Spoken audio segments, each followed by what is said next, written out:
Agent Aircom, bonjour. Lors du dernier cours, vous vous souvenez, grâce à cette petite expérience, vous aviez vu que l'exploitation d'une ressource dans un environnement peut modifier cet environnement et même avoir des conséquences graves. Oui, effectivement, l'exemple de la ressource de l'eau est un très bon exemple, car c'est une ressource qui sera de plus en plus importante. C'est pourquoi il faut absolument parler d'exploitation raisonnée. D'ailleurs, vous allez noter ça à la suite de votre cours dans le cahier. En rouge, grand 4, l'être humain doit avoir une exploitation raisonnée des ressources pour éviter les risques. Point. Sauter une ligne en noir, définition à la ligne, exploitation 2 points, action d'assurer la production d'une matière, virgule, d'un minerai, virgule, d'un produit à partir de son environnement. Point. Risque, 2 points, événement susceptible de causer un dommage aux personnes et ou aux biens. Point.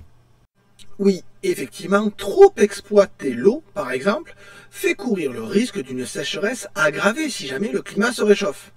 Et justement, il semble que sur Terre, ça soit un peu le cas en ce moment. Donc, vous notez à la suite du cours, lors de l'exploitation d'un environnement, virgule, les êtres humains peuvent courir des risques plus ou moins grands. Point. Par exemple, l'exploitation de l'eau peut conduire à des manques de cette ressource essentielle à la vie. Point.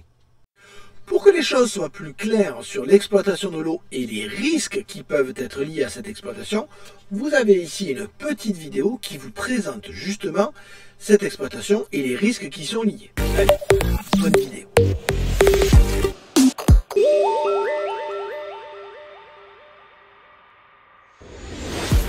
En 2017, selon l'Organisation mondiale de la santé, une personne sur 10 sur Terre n'a pas accès à l'eau potable. Plus précisément, au moins 663 millions de personnes dans le monde boivent une eau qui n'est pas protégée des contaminations extérieures, comme les maladies ou les matières fécales. C'est une tragédie pour ces personnes qui, pour près de la moitié, vivent en Afrique subsaharienne et 8 sur 10 dans des zones rurales. Mais ces chiffres cachent un autre drame. La distance que certains ont à parcourir pour accéder à ces points d'eau potable. En effet, dans certains territoires ruraux, en particulier en Afrique subsaharienne, le premier point d'eau se trouve souvent à plusieurs kilomètres du lieu d'habitation. Mais la question de l'accès à l'eau n'est pas le seul défi à relever. Une large partie du globe est ainsi touchée par ce que les scientifiques appellent le stress hydrique. Celui-ci se manifeste lorsqu'il n'y a pas suffisamment d'eau pour répondre aux différentes activités humaines et aux besoins de l'environnement. Son seuil a été fixé à 1700 mètres cubes par an et par personne. Le stress hydrique touche presque tous les pays du monde. Des pays arabes au Mexique, en passant par la Chine, l'Ouest américain et plus proche de nous, le sud de la Méditerranée. Surtout que ça n'est pas prévu de s'améliorer. Les experts prédisent que la demande en eau pourrait augmenter de 55% d'ici 2050. En cause, la surconsommation d'eau et surtout la croissance démographique. La Terre comptera alors 9,5 milliards de personnes si l'on en croit les projections, mais surtout le développement du secteur de l'agriculture, actuellement responsable de 70% des prélèvements d'eau à travers le monde. Autre problème de taille, le traitement des eaux usées. Aujourd'hui, plus de 80% des eaux usées, résultant des activités humaines, sont déversées dans les rivières ou la mer sans aucune dépollution selon l'ONU. L'eau potable s'en trouve donc encore un peu plus raréfiée.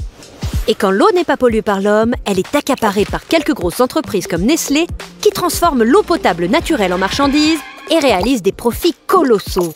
L'entreprise suisse vend plusieurs milliards de bouteilles chaque année dans le monde. Une aberration qui pousse des communautés et des ONG à se révolter contre l'appropriation des ressources locales par les multinationales qui mettent l'eau en bouteille. Pour eux, l'eau n'est pas privatisable. Elle est un patrimoine commun de l'humanité. J'espère que vous avez vu que le risque, c'est le manque d'eau potable ou d'eau pour les cultures.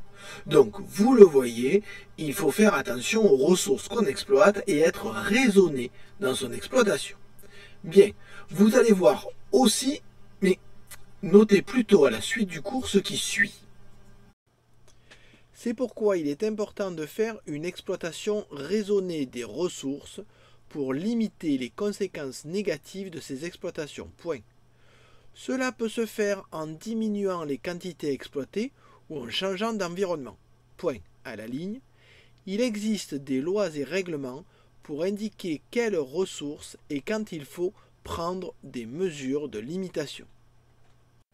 Et il faut imaginer que des comportements quotidiens, comme les nôtres par exemple, en termes de consommation, peuvent avoir des conséquences sur l'exploitation de ressources dans des pays qui ne sont pas le nôtre.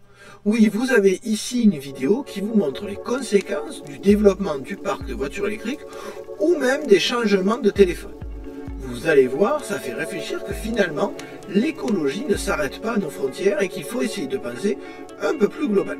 Allez, bonne vidéo, pensez à y réfléchir et je vous dis à la prochaine fois pour le cours suivant.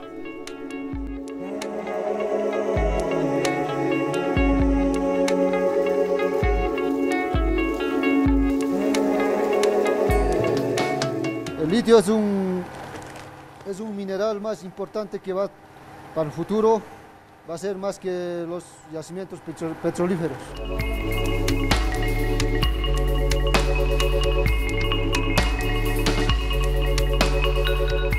Ça va générer de l'emploi et ça nous aidera dans les domaines de l'éducation, de la santé, un peu partout.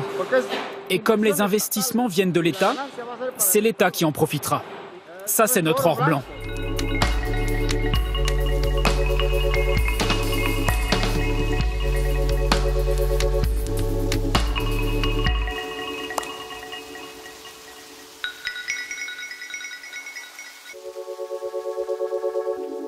Sí, o sea, la ayuda técnica, científica, el valor agregado de eso aceptamos, pero después que nosotros, o sea, hemos pagado esos servicios, pues nosotros nos hacemos cargo. Entonces, el hecho de pensar que vengan, como antes, a hacerse cargo de nuestras riquezas, bueno, esa época se ha acabado.